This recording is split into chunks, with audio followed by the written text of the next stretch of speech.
안녕하세요, 램쌤입니다. 오늘의 수업 시작해 보겠습니다. 먼저 지난 시간에 배운 것들을 복습해 봅시다. 지난 시간에는 우리 주변의 인권 침해에 대해 배웠습니다. 화면에 나오는 것처럼 다양한 인권 침해가 있었지요. 오늘은 이런 인권 침해들을 없애고 인권을 보장하기 위한 다양한 노력들에 대해 알아보겠습니다. 먼저 다양한 인권단체들이 하는 인권 개선 활동이 있습니다. 사진처럼 놀이터를 바꿔 아이들의 놀 권리를 보장해 주었다는 내용이네요. 이런 인권단체들 중에는 국경 없는 의사회라는 단체도 있습니다. 전쟁이나 내전 같이 어려운 상황에 처한 나라의 사람들은 적절한 치료를 받기 어렵습니다. 그래서 이 단체 회원들이 이들의 인권을 위해 직접 가서 치료도 해주고 합니다. 오른쪽 위 화살표가 가리키는 영상을 클릭해 어떤 활동을 하는지 보고 옵시다. 여러분들 잘 보았나요? 이들의 활동으로 어려운 사람들이 적절하게 치료를 받을 수 있었습니다. 두 번째로는 학교에서 하는 인권 교육도 있습니다. 여러분들 학교에서도 다양한 인권 교육을 받을 텐데 그중 다문화 가족들의 인권에 대해서도 배웠을 것입니다. 오른쪽 위 화살표가 가리키는 영상을 한번 보고 옵시다. 여러분들 잘 보았지요? 그들은 그냥 남다른 관심이 오히려 부담스러울 수도 있습니다. 그냥 편하게 대해주는 것이 좋겠지요. 다음은 장애인 공공시설 설치입니다.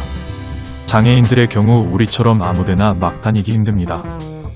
그래서 그들을 생각한 점자 안내도 점자 블록 같은 게 밖에 많지요. 하지만 그래도 장애인들은 우리보다 돌아다니기 힘든 점이 많습니다. 대표적인 게 버스입니다. 요즘에야 출입문이 낮은 저상버스가 꽤 있어 다닐 수 있다고는 하지만 아직도 출입문이 높아 장애인들이 대중교통을 편리하게 타기 힘든 경우가 많습니다. 그래서 이들을 위해 저상버스를 늘리고 또 편하게 이용할 수 있게 콜택시도 운영하고 있습니다.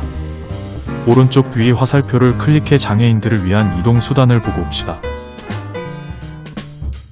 또 인권 보장을 위해 다양한 사회보장제도도 시행하고 있습니다. 가난하거나 나이가 어리더라도 누구나 국가로부터 최소한의 생활을 보장받고 있습니다. 대표적인 예로 여러분들 병원을 가면 이런 영수증을 받아볼 겁니다. 보면 알겠지만 진료비는 970만원이나 나왔는데 환자는 140만원 밖에 내지 않았네요. 나머지 돈은 누가 낸 걸까요? 나머지 돈은 국민건강보험이라는 곳에서 대신 내줍니다.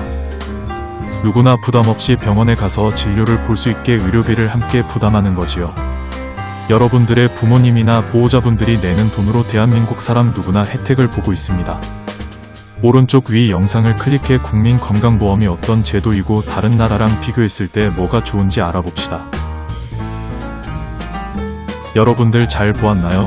이런 국민건강보험도 사실 여러가지 불만이 나오고 있기는 하지만 대한민국 사람들이 모두 질 높은 의료 서비스를 받을 수 있게 해준 거는 맞는 것 같습니다. 또 국가인권위원회라는 곳도 있습니다. 사회책 107쪽에도 나오는 글을 잠시 영상을 멈추고 읽어보기 바랍니다. 여러분들 잘 읽었을 것 같습니다.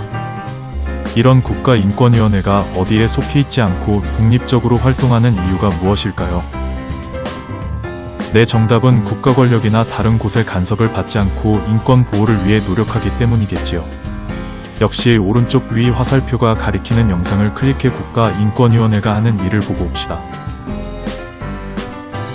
여러분들 모두 영상 잘 보느라 고생 많았습니다. 오늘 배운 거를 정리해 볼까요? 오늘은 인권 보장을 위한 다양한 노력들을 배웠습니다. 다양한 인권단체들의 활동과 학교에서 이루어지는 인권교육들, 장애인들을 위한 편의시설 설치와 국민건강보험 같은 사회보장제도들이 있었지요. 그리고 우리나라 사람들의 인권 보호를 위한 국가인권위원회도 있었습니다. 여러분들 오늘 수업 열심히 듣느라 고생 많았습니다. 우리 다음 시간에 만나요.